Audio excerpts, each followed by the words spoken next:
of saving the sun for a minimum of 4 hours, and then the breeze kills the bacteria and the water is saving.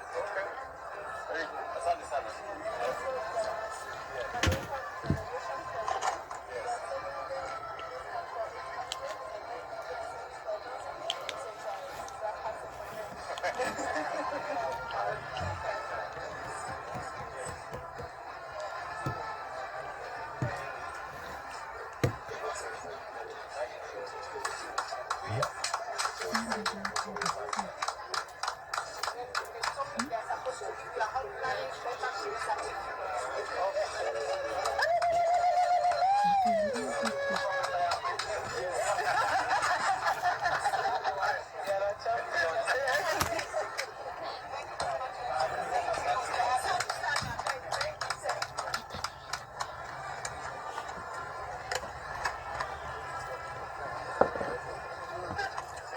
Ladies and gentlemen, please join me in welcoming the President of our beloved nation.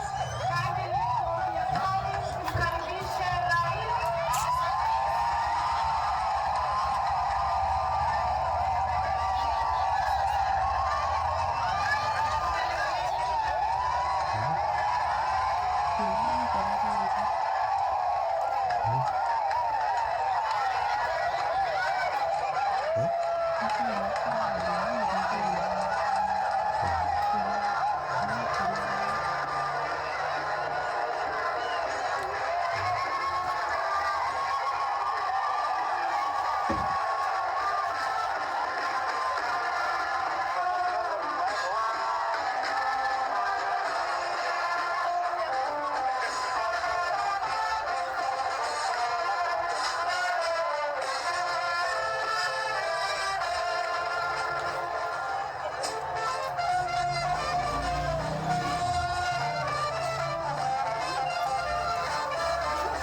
Yes, Justin.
Oh, yeah.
Mtihani niko naye kwa sasa ni sindano na wanite.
Okay, great.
Yes.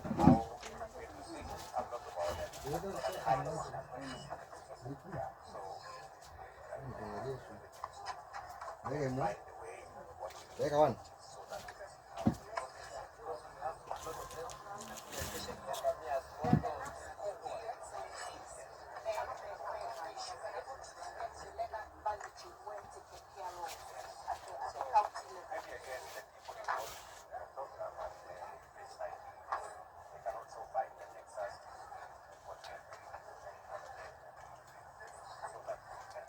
Ada 5. Tano. 7 pia unaweza pata.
Fungua.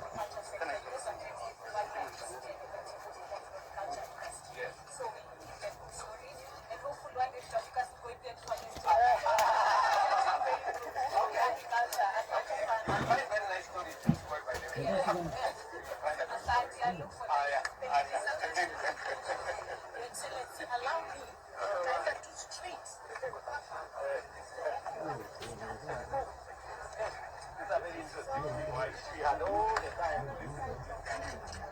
You guys are doing a wonderful job.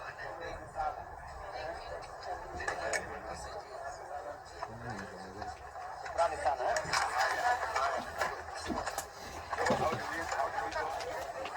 Habari, habari, habari.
It's extremely cost effective at one month.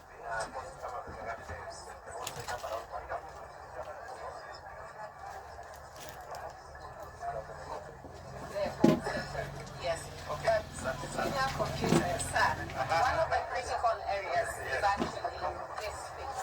Yes. And this is where we have partnered. How are you, my friend? We partnered with the Huawei team to actually pick their products and put them on the platform. And I'm therefore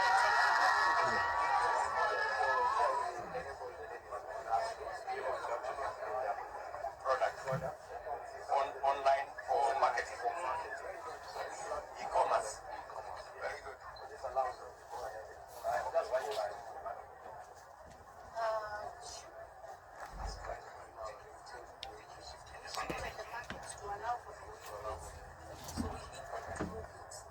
But it is what? We will find out and tell you.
Ya. Apa?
Anaitwa Karongo wa Thang'wa, pigeni makofi. Tuko na Mheshimiwa Jane Kagiri, mbunge wa kule Laikipia, ako hapa na sisi, pigeni makofi, and a happy International Women's Day. Tuko na Mheshimiwa Alice Ng'ang'a wa kutoka kule kunaitwa Thika, pigeni makofi. Tuko na Mheshimiwa rafiki yangu anaitwa Jematia kutoka kule Baringo, mpigeni makofi. Tuko na Mheshimiwa anaitwa Maina, nominated senator kutoka kule, Veronica Maina kutoka Murang'a, mpigeni makofi. Tuko na bosi yangu ambaye ni deputy whip wa National Assembly rafiki yangu sana anaitwa Wako, mpigeni makofi. Naye seneta wetu Mudi Gitonaga, seneta wetu wa Embu, mpigeni makofi. Mpigeni makofi tena. Nitaruhusu kidogo kwa sababu women rep wetu hako hapa na leo ni International Women's Day.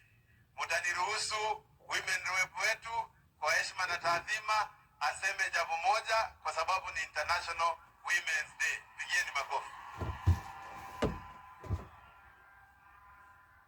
Thank you, Your Excellency, the President of the Republic of Kenya, Dr. William Samoei Ruto, our Deputy President, Honorable Rigathi Gachagua, and all protocols observed. Wamama hoye! Wamama mpo! Muthenya toyo Muthenya toyo Tigane Jesu Tigane Jesu Your Excellency, Dr. William Samoei Ruto, we are deeply honored by your presence today as we celebrate the 2024 International Women's Day. The theme for this year's International Women's Day, accelerate progress, underscores the critical importance of investing in women to expedite advancement towards gender equality and empowerment. Empowering women and girls plays a pivotal role in fostering a more inclusive and equitable society, contributing to the eradication of extreme poverty and promotion of resilient democratic communities. Your Excellency, discriminatory social norms pose significant barriers to women's empowerment, limiting their opportunities for progress and equality. Some of these social norms, such as female genital mutilation (FGM), are still prevalent in some parts of Embu County. As you may be aware, Your Excellency, the FGM practice causes immediate and long-term negative effects, among others, health complications, school dropouts, child pregnancy, and early marriages. With full realization that this impacts our women and girls' future economic empowerment, as a county women representative, we have established a program of restoring hope in these women. Your Excellency, education is vital investment in their future and crucial for the overall progress and empowerment of women in society.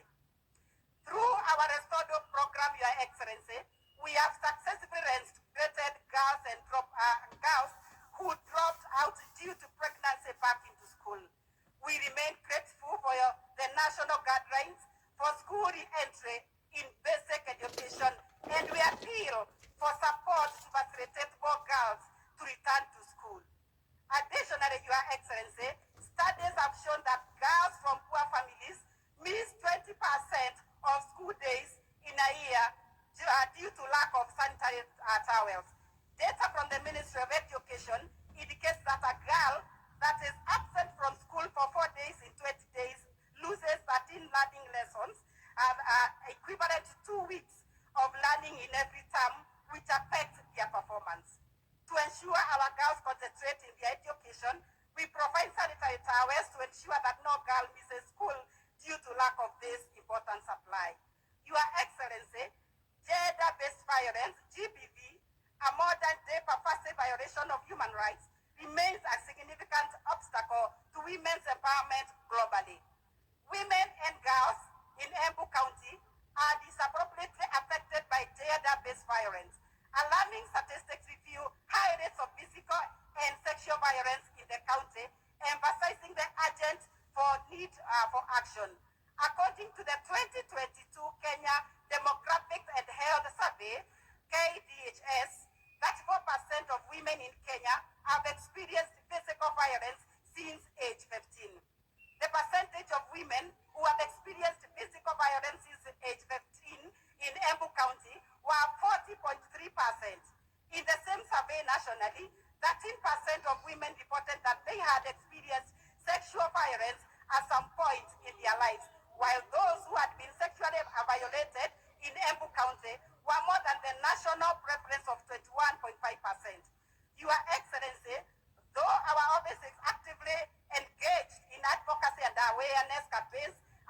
gender-based violence. No one arm of the government can end this vice alone. We all need to pull together to prevent and end gender-based violence. We are therefore urging our men, religious and community leaders, healthcare providers, security personnel, and the justice sector, and members of goodwill to all play their part to ensure we eradicate gender-based violence. Additionally, Your Excellency, our office conducts training on economic empowerment for women and has provided funding through GAP to various women groups to enhance their business. This financial stability enables them to contribute meaningfully to their nation's GDP through their entrepreneurial endeavors. Today, we are honored to have some of these empowered groups present to showcase their business. We urge you to support women from grassroots to trade with not only the county government, but also with the national government to respond to today's theme of accelerating progress. In conclusion, Your Excellency, we express deep gratitude for the government support of women's leadership to executive levels. The challenge now lies in leading by example as we mentor others. We urge you, Our Excellency, to be intentional on women's leadership, especially at the grassroots levels, and entrust them to lead in initiatives like Nyumba Kumi and other various positions of administration. For example, and as an assistant chief, head teachers, chiefs, chairpersons of boards of management, just to mention but a few. We believe that such position will not only propel women to greater heights, but will also help serve as a role model to women and girls in the villages and ultimately accelerate the progress. Your Excellency, as I conclude, I wish to kindly request you to support me establish a gender-based violence center and my able governor to kindly provide us with land for the same purpose. Thank you so much, Your Excellency, for believing in us. May God bless you. May God bless Kenya. Happy International Women's Day. This is NNF Women Representative. Na sasa nikiendelea kuketi, naomba tu niongee na lugha ambayo wamama wetu watasikia kwa sababu wako hapa. Atumia mweguo kako karokemika President, kako karokemika Deputy President, kako karokemika gavana wetu. Asanteni sana, Your Excellency. Nituramenya ofisi yaku ni irarwa na njobi muno iria itaibetekerie ni watho. Na atumia aria mai guku nio casualties a njobi iria itaibetekerie ni watho. Atumia aya monaga athuri ao na marere uguo batakumenya kuria marere kana magoka mayatukire. Kwi macukuru thaa ino mataina ciana cia cukuru because uvoro wa ciana nduramenyeka. And so, Your Excellency, niraboya uguo twina titinene ya kurwana dawa cia kurebia na njobi cia ibango twikirire undu ucio uvoro wa kurwana gender-based violence thiini wa Embu County. May God bless you, may God bless Kenya, may God bless Embu County. Thank you. Makofi ya women rep wetu. That was a very elaborate speech, and make sure you hand over that speech to His Excellency ili aende akisoma vizuri. Your Excellency, let me nitambue Deputy Governor wetu, tafadhali mahali huko simama uonekane na usalimie watu. Hieni makofi tafadhali. And before I hand over the program, Your Excellency, kwanza mimi nataka kukuambia shukrani. Ukiangalia kina mama wote ambao wako kwa serikali yako, they are very happy. Na hata wenyewe wana smile kuliko sisi zote. Ni kumaanisha unawaendelea kuwatunza na unawapeleka vizuri. And Your Excellency, I remember wakati tulikuwa natafuta kura, na you are very specific and keen kuhakikisha kura ya gavana wetu Excellency Cecily Mbarire imechungwa na imekingwa vizuri. Na Your Excellency, nakumbuka you are calling us personally. Wakati kulikuwa na maneno kama haiendi mzuri, sisi tulisimama kidete na wewe, tukakinga kura ya Mwarwa Njagi, na nginya ino neturakena nike gavana wetu because of the work we did. and Your Excellency, hata vita physical ili happen ndio hiyo kiti isiende kwa mtu yoyote. And Your Excellency, hiyo ndio kitu umetufunza sisi kama vijana ambao you are mentoring katika uongozi hii ya nchi yetu, ya kwamba tukiweka kina mama mbele, and any community is measured by the progress of the women within that community. And Your Excellency, ile wakati tunafanya maendeleo huku, actually maendeleo nyingi ambayo tumegonga kwa ofisi yako ni maendeleo ya kusaidia kina mama.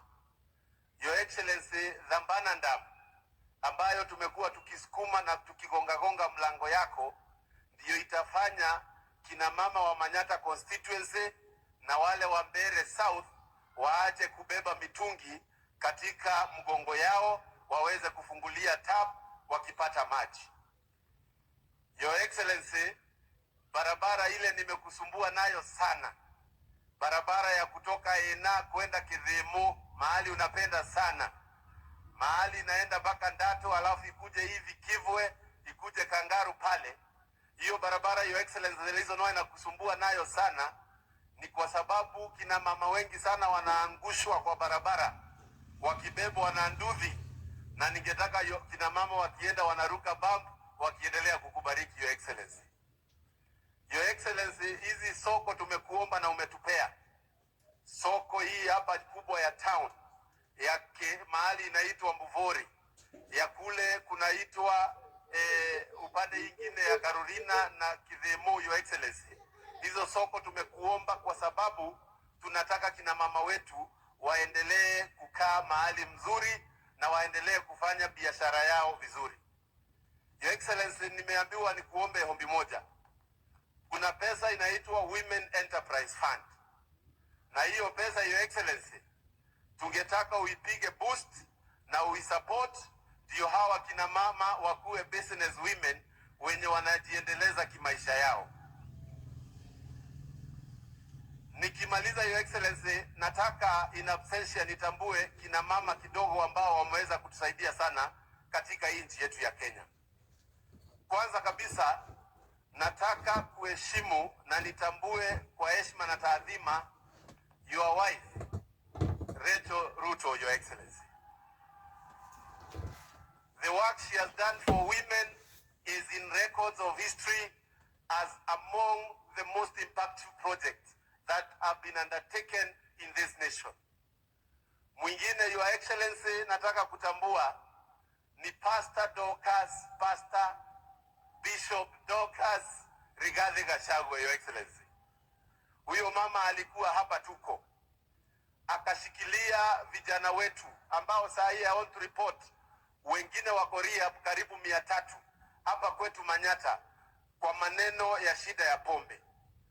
Na Your Excellency, I want to say that it is very noble that duty Dr. Dorcas has taken, kwa sababu Your Excellency, hapa tulikuwa na kina mama wengi sana wameadhiliwa na pombe, na saa hizi I visited the rehab ile iko pale Motondori, nikapata wanatibiwa na nikashukuru Mungu, nikasema bahali yupo abarikiwe. Ama nyinyi mnasemaje?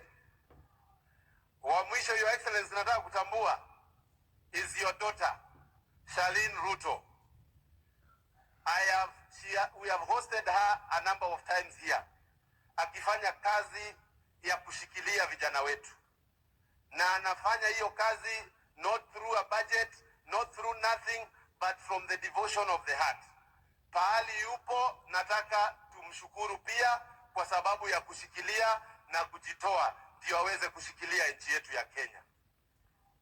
Your Excellency, nikimaliza, najua umetuamrisha kama wabunge we solve once and for all the 2/3 gender dilemma ile hii nchi yetu iko nayo, na umekuja na formula ambayo tumeona inafanya, and I want to declare from Embu in Manyata constituency, mimi nitakuwa champion mkubwa wa hiyo maneno yako ya kumalizana na 2/3 gender rule iweze kukua sawasawa na constitution yetu ianze kufanya kazi. Your Excellency, asante sana, Mungu akubariki. Mimi nitaendelea kukaribisha ukuje huku kwetu tena na tena, na kwa sababu wewe ni mtu ya form, ni kujituma, uendelee kubarikiwa. Asante sana, Mungu awabariki. Thank you.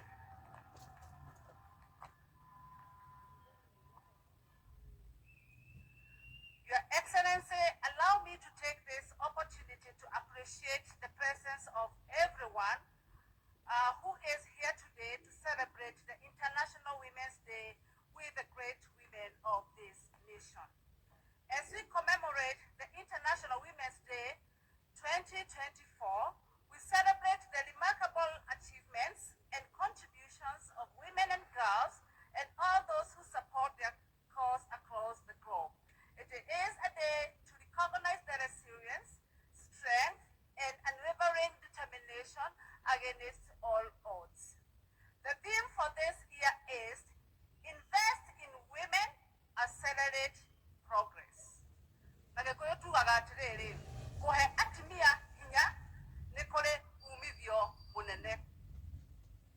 Atimia ugai women power. Women power. This is a day when we celebrate the achievements of women in all spheres of society, including politics and decision making.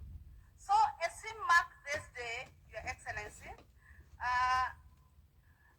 I want to urge every one of us to remember to tap into the incredible God-given potential that is in our women and girls in order to achieve collective development in our society.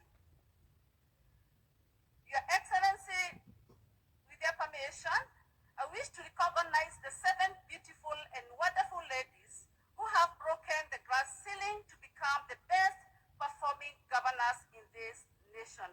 And I request them to stand up so that we can appreciate them.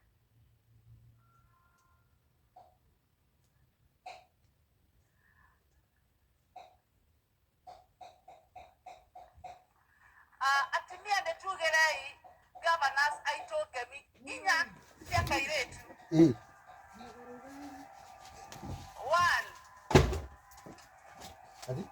2 3. Thank you very much. Asante sana.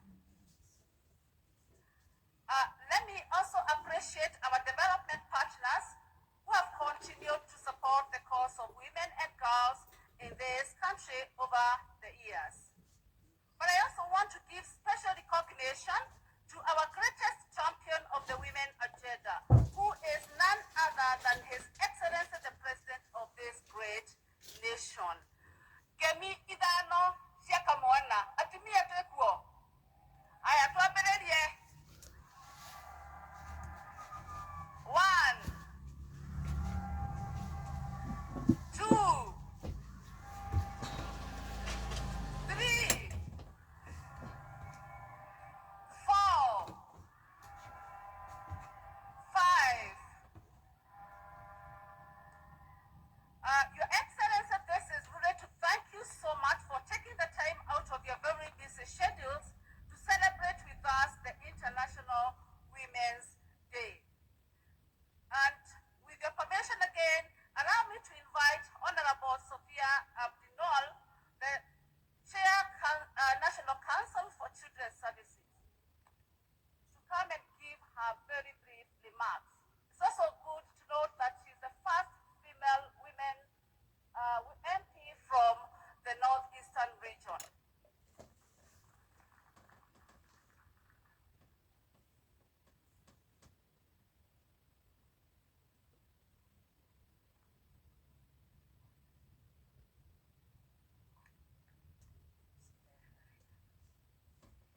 Your Excellency, the President of the Republic of Kenya, Honorable Dr.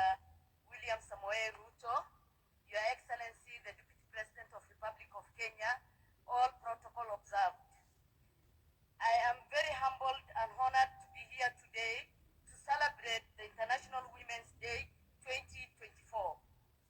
This is indeed a special day to recognize the achievement and the contribution of women in our society and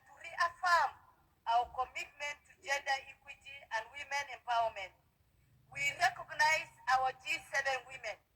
We recognize our governors women. You have seen what they have done. They have shined, they have shown us what they have done and what a woman can do. Women are the backbone of our nation. They deserve respect, recognition, and support. They are making a difference in every sector, Your Excellency. Your Excellency, investing in women to accelerate progress is not only the right thing, but it's the smart way of doing business, Your Excellency. Today, as we celebrate success in women empowerment and advancement in Kenya, we must also acknowledge the challenges and barriers they face. We know women still face discrimination, violence, poverty, lack of education, healthcare challenges, clean and safe drinking water, and limited opportunity, Your Excellency. We know we have a long way to go to achieve sustainable development goals and the Agenda 2053 of the African Union, Your Excellency. Your Excellency, we have the power of solidarity, partnership, and collaboration as the women of this nation.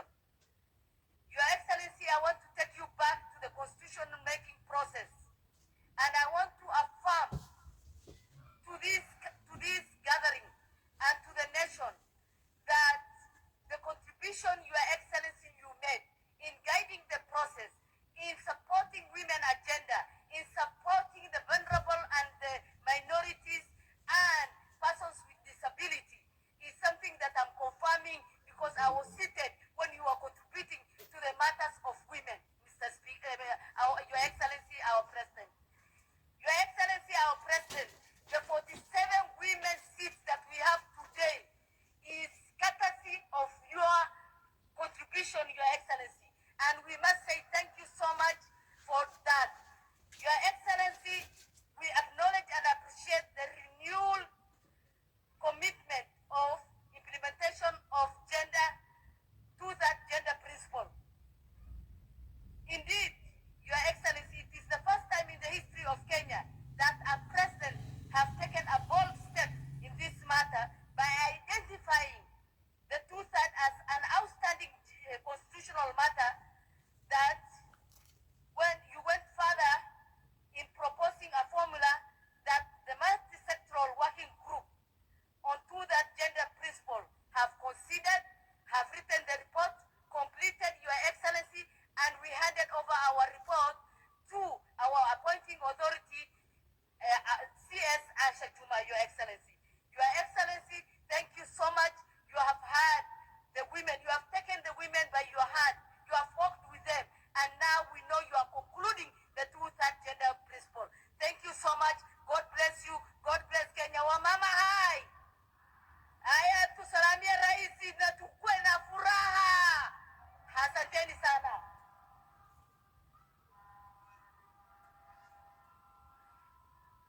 Your Excellency, next we are going to have Ms. Anna Mutavati, County Rep UN Women Kenya, who is also going to make very brief remarks.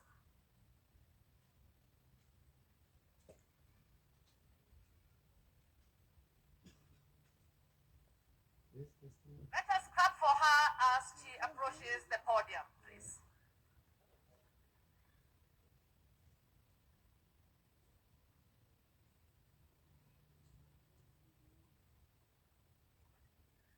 Chief guest, His Excellency Dr. William Samoei Ruto, the President of the Republic of Kenya and Commander-in-Chief of the Kenya Defense Forces.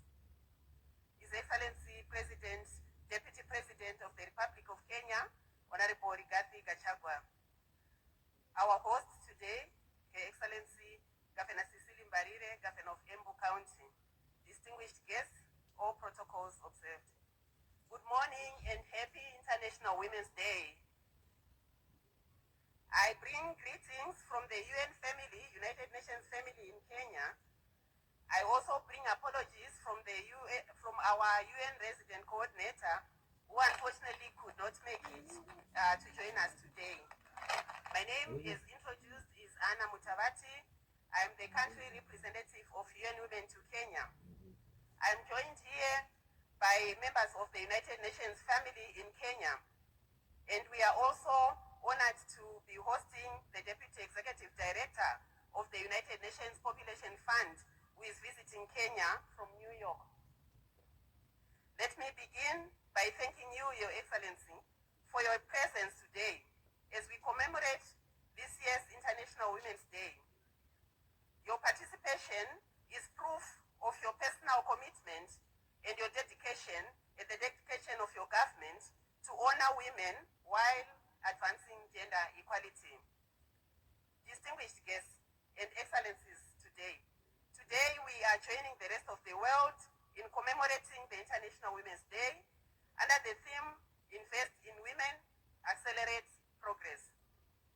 We celebrate the progress that we have made globally and in Kenya in terms of advancing the rights of women, but also reflecting and gearing up for the persistent and emerging challenges that confront us today.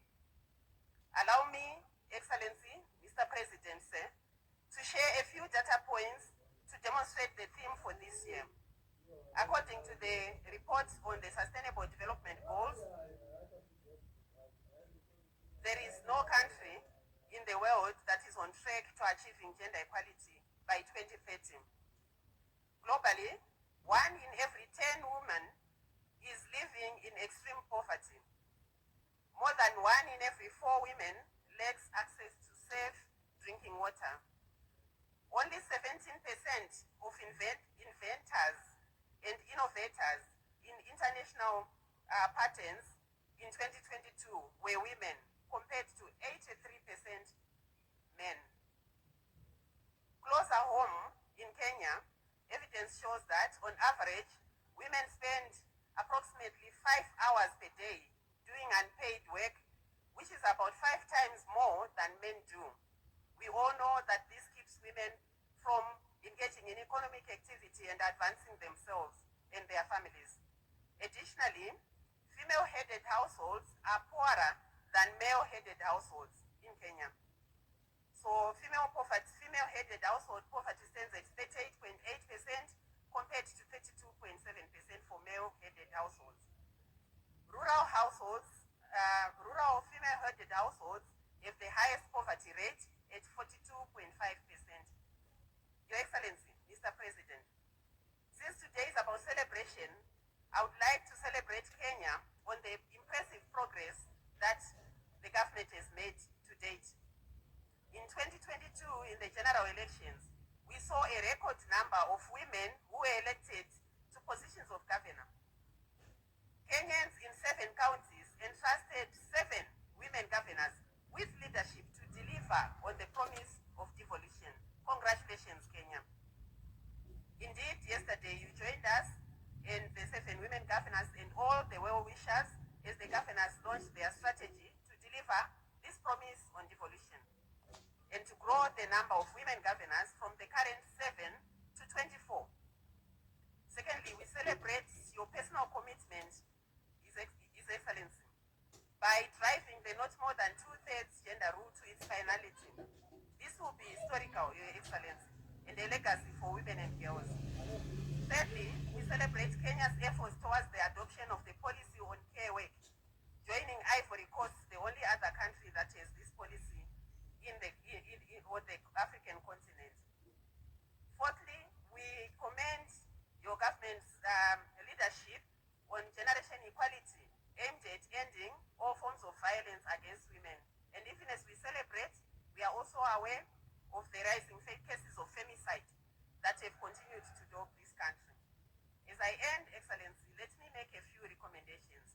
1, the need to invest in education and skill development programs that empower girls and women to study science, technology, engineering, and mathematics.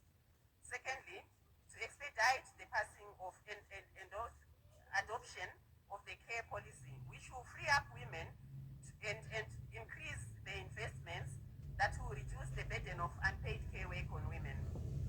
Thirdly, Excellency, is to call for increased resources towards your commitments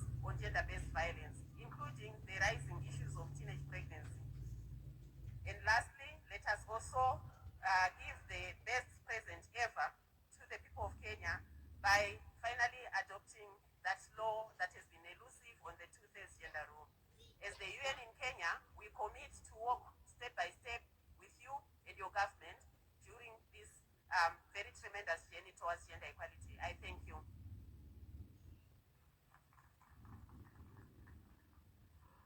With us, Your Excellency, we have Mr. David Gosney. He is the Charge de Affairs U.S. Embassy, and he is also the co-chair of the National Gender Sector. Please allow that he gives us a few remarks.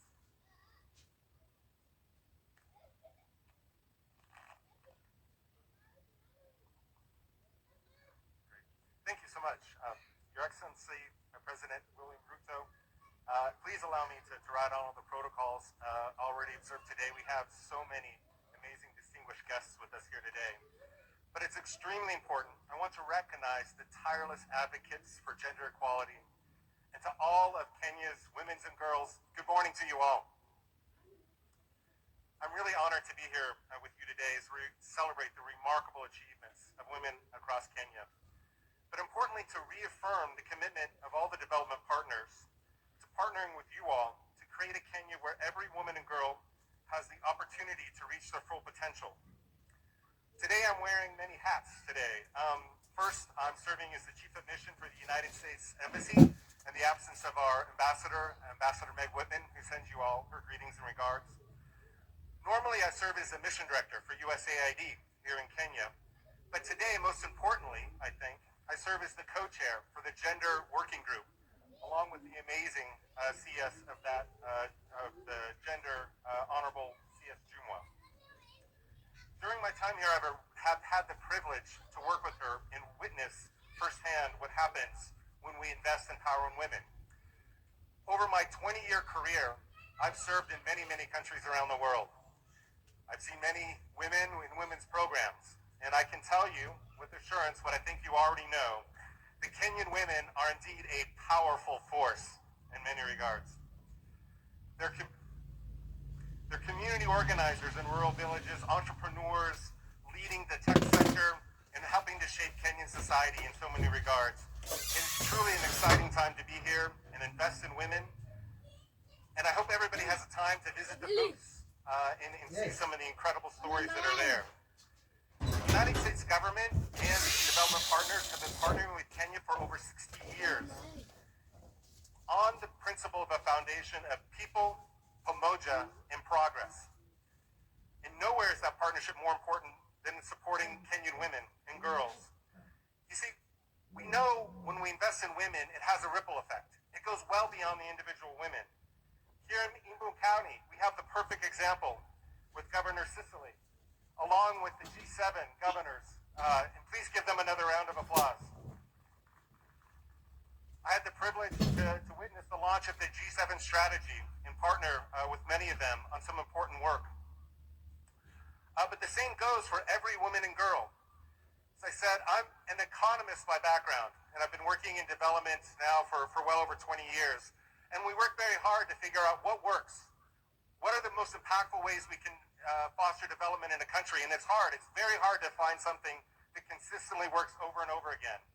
But there's one thing that stands out. There's one consistency. There's one thing that we know, that investing in women works.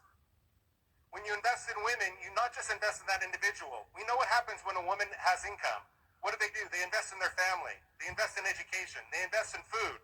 But it goes well beyond their family. They invest in businesses, farming, small businesses, large businesses, entrepreneurs. They become community leaders, and they become governors of counties. That's why we're committed to continuing that investment as we go forward. But we know challenges exist. For example, we know that here in Kenya, unfortunately, I just found this out yesterday. I actually didn't know this. That Kenya has actually the second highest child pregnancy rate in the world. And we know that has some impacts that are very significant. First, we know that if a girl finishes education, they're 50% less likely to engage in child education. But it goes beyond that. If a child and a woman just has 1 year of education, statistics show that they earn 25% more income. They become members, active members of the economy going forward. That's why it's so important to invest in women, in their education and in their job creation. And yet here in Kenya, there's still 1.5 million women that are unemployed and underemployed. If you do the mathematics on that, that's 270 billion Kenyan shillings a year that could be in the Kenyan economy, driving economic growth, driving prosperity for so many families going forward. And that's why it's also important to invest in women leadership who can lead well beyond economic growth. Our shared values are why donors are continue to foster programs, partner with the Kenyan government, partner with financial institutions, provide mentoring opportunities. For example, we partner with over 60,000 women and girls for 10 to 19 years across the country with mentors, and that's generating some truly amazing results. I want to give one example, and then I'll conclude. Just recently, the first ever award for the world's best nurse was given out. And you know who won that? A Kenyan. A Kenyan nurse won that. And you know what that person is doing right now? They're working in Marsabit to address the Rift Valley fever there. They're going back to their communities and fostering real development in there. That's why we're going to continue to work together with you all. We'll continue to work together with the government to foster new policies, new innovations, development programs, hand in hand with you all, and support you all to be the leaders, the entrepreneurs, the champions in the future, who knows, governors, and who knows beyond. Thank you very much.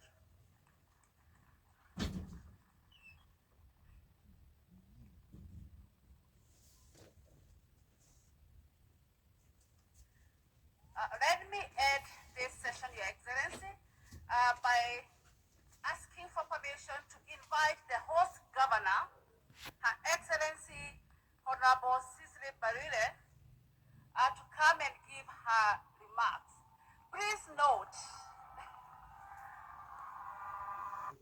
Radhi ili niwasimamishe makatibu wakuu walioko hapa kati yetu hivi leo, Mheshimiwa Ann Wang'ombe, katibu wa jinsia na usawa, wapungie wageni wa heshima na wananchi mkono. Mheshimiwa katibu wa afya Mudhoni Mary, asante sana. Mheshimiwa Rais wetu mpendwa tunayekuenzi, vile vile ni kuombe radhi niwasimamishe mawaziri wenzangu ambao leo wako hapa kwa ajili ya shughuli hii na kudhihirisha kwamba wewe rais wetu ni mtu unayejali, kiongozi unayejali maslahi ya kina mama na kuwajumuisha katika uongozi, kama vile theme ya leo inavyosema, nihusishe mimi kama mwanamke. Nataka kuanza na mkuje mbele tafadhali.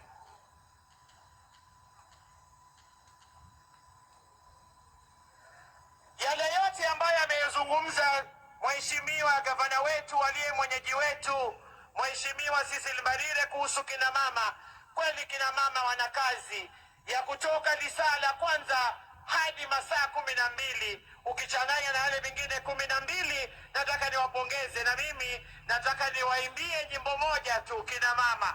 Najua nyinyi hamutanijibu kwa sababu labda hamuijui, lakini nichukue fursa hii Mheshimiwa Rais na kuomba radhi niwapongeze tu kwa njia ya kipekee.